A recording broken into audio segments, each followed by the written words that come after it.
پاکستان، افغانستان اور امریکی افواج کے کمانڈرز کے مابین generals headquarters GHQ Rawalpindi میں سیکیورٹی اجلاس ہوا۔ پاک فوج کے شعبہ تعلقات عامہ کے جاری بیان میں کہا گیا کہ یہ سہ فریقی 2 اسٹار سطح کا سیکیورٹی اجلاس GHQ راولپنڈی میں منعقد ہوا، جس میں افغان عسکری وفد کی قیادت DGMO میجر جنرل حبیب، اتحادی افواج کے وفد کی قیادت deputy chief of staff major general Christopher اور پاکستانی وفد کی قیادت DGMO major general Sahir Shamshad Mirza نے کی۔ Lotus Lake Towers, a groundbreaking endeavor by Lotus Properties.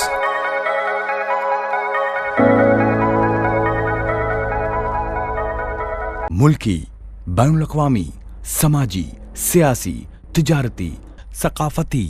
تفریحی، معلوماتی اور کھیلوں سے جڑی ہر چھوٹی بڑی خبر کا مرکز TNN TV